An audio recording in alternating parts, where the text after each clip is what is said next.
आप देख रहे हैं इंडिया टाउन न्यूज, भारत की बात। नमस्कार, आप देख रहे हैं इंडिया टाउन न्यूज और मैं हूं आपके साथ सुधीर मिश्रा। छत्तीसगढ़ के बस्तर और सुकमा के जंगलों में दशकों से दहशत का पर्याय बना हिड़मा, वही नाम जिससे जुड़ी हर खबर में खून खराबा और दहशत की कहानी छुपी होती है। आज हमारे पास इस खूंखार नक्सली की नई तस्वीर आई है। 1 करोड़ के इनामी इस नक्सली की यह नई तस्वीर न सिर्फ सुरक्षा एजेंसियों को बड़ी राहत देने वाली है, बल्कि बस्तर की धरती पर शांति की उम्मीद भी जगा रही है। तो चलिए आपको बताते हैं कौन है हिड़मा, कैसे महज 16 साल की उम्र में उसने बंदूक थामी और क्यों ये नाम आज भी देश की सुरक्षा एजेंसियों के लिए सिरदर्द बना हुआ है।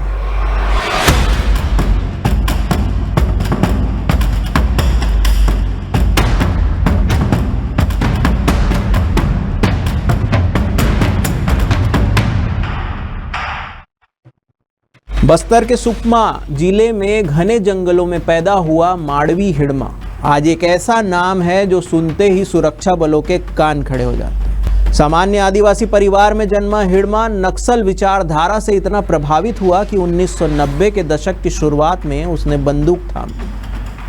कहा जाता है कि बेहद तेज दिमाग और फुर्तीला था हिड़मा। सिर्फ 16 साल की उम्र में उसने बच्चों की नक्सली विंग का अध्यक्ष बना दिया गया था।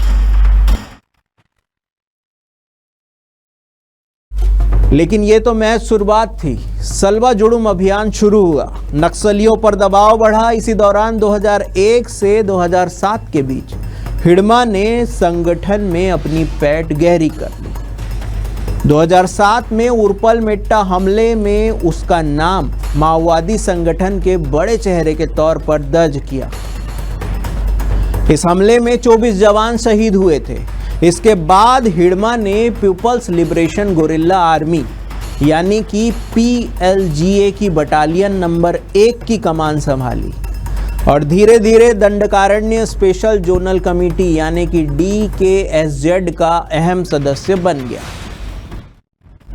हिड़मा के सिर पर 1 करोड़ का इनाम है, लेकिन पकड़ से बाहर है। क्यों?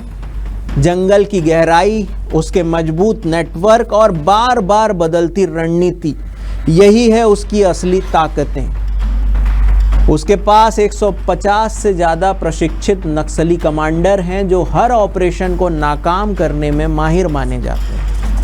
सुरक्षा बलों के बड़े बड़े ऑपरेशन कभी भी उसे पूरी तरह घेर नहीं पाए। 2005 के सलवा जुड़ुम के बाद 2010 में ताड़मेटला हमला, जिसने पूरे देश को झकझोर दिया था। 76 जवान शहीद हुए थे और मास्टरमाइंड था हिड़मा। इसके बाद हर हमले में उसका नाम आने लगा। हालांकि हर बार वो बच निकलता है, एक जंगल का भेड़िया जो अपने शिकार पर हमेशा नजर रखता है। लेकिन अब सुरक्षा एजेंसियों के पास उसका नया चेहरा है, हिड़मा की नई तस्वीर। इससे उसका पर्दाफाश हो चुका है। पुलिस और फोर्सेस अब और सटीक तरीके से इस ऑपरेशन को प्लान कर सकते हैं। यह तस्वीर आने से एक नई उम्मीद जागी है कि एक दिन इस खूंखार नक्सली की कहानी का भी अंत होगा। हिड़मा की गिरफ्तारी सिर्फ एक इनामी नक्सली की गिरफ्तारी नहीं होगी, ये बस्तर की घाटियों में शांति की वापसी का ऐलान होगा। ये जंगलों के आतंक पर नकेल कसने की एक बड़ी जीत होगी। सवाल अब बस इतना है कि कब तक ये खूंखार नक्सली बसता रहेगा। सुरक्षा एजेंसियों की आंख अब इस नई तस्वीर पर टिकी है और बस्तर की धरती शांति की आस में इस कहानी के खात्मे का इंतजार कर रही है। आज की इस खास रिपोर्ट में बस इतना ही। मैं सुधीर, आप देख रहे थे इंडिया टाउन न्यूज़, भारत की बात। जय हिंद।